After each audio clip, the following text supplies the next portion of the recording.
UDF ഭരിച്ചിരുന്ന Kannur municipality ഇത്തവണയാണ് കോർപ്പറേഷനായി മാറിയത്.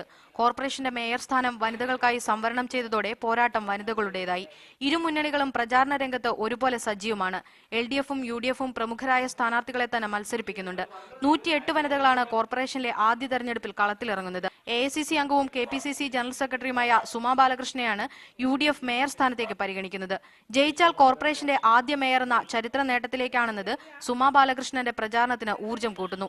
Seat കിട്ടാത്ത വനിതകൾ വിമതരായി മത്സരരംഗത്ത് എത്തിത്തുടങ്ങി എന്നതും ശ്രദ്ധേയം. സുമാ ബാലകൃഷ്ണനെതിരെ വിമത സ്ഥാനാർത്ഥിയുടെ ഭീഷണിയുണ്ട്. എന്നാൽ വിമതർ ഒരു വെല്ലുവിളിയല്ലെന്നാണ് UDF സ്ഥാനാർത്ഥി സുമാ ബാലകൃഷ്ണന്റെ അഭിപ്രായം. കഴിഞ്ഞ 25 വർഷമായിട്ട് കണ്ണൂരിൽ കൂടെ നെടുകയും കുറുകയും നടന്ന് കണ്ണൂരിന്റെ വികസനത്തെക്കുറിച്ച് ഏകദേശം ഒരു ധാരണയുണ്ട്. ജനങ്ങളുടെ ആവശ്യത്തെക്കുറിച്ച് ധാരണയുണ്ട്. ജനങ്ങളുടെ പ്രശ്നങ്ങളെക്കുറിച്ച് പഠിച്ചിട്ടുണ്ട്. അപ്പോൾ അതിനെല്ലാം പരിഹാരം കാണാനായിട്ട് ശ്രമിക്കും. സുമാ ബാലകൃഷ്ണന് പുറമെ മേയർ സ്ഥാനാർത്ഥിയായി പരിഗണിക്കപ്പെടുന്ന അഡ്വക്കേറ്റ് P. ഇന്ദിര, മുൻ മന്ത്രി N. രാമകൃഷ്ണന്റെ മകൾ അമൃത, നിലവിലെ മുനിസിപ്പൽ ചെയർപേഴ്സൺ റോഷ്നി ഖാലിദ് എന്നിവരാണ് UDFിന് വേണ്ടി മത്സരരംഗത്തുള്ള പ്രമുഖർ.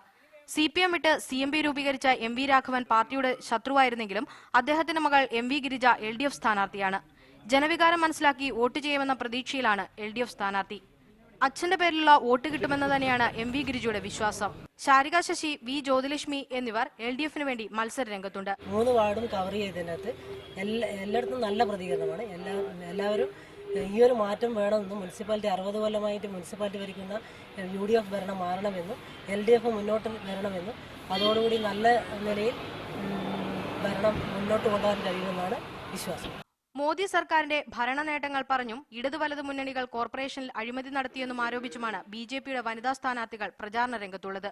വിജയം തന്നെയാണ് ലക്ഷ്യമെന്ന് BJP സ്ഥാനാർത്ഥിയും അവകാശപ്പെടുന്നു. ഏതു മുന്നണി ജയിച്ചാലും കോർപ്പറേഷന്റെ ഭരണ നേട്ടം വനിതകൾക്കായിരിക്കും. സ്ഥാനാർത്ഥികൾ മാത്രമല്ല, ഇരു മുന്നണികളുടെയും തെരഞ്ഞെടുപ്പ് പ്രചാരണത്തിലും സ്ത്രീകളുടെ സജീവ സാന്നിധ്യമുണ്ട്. ആതിര അഗസ്റ്റിൻ, മീഡിയ 1, കണ്ണൂർ.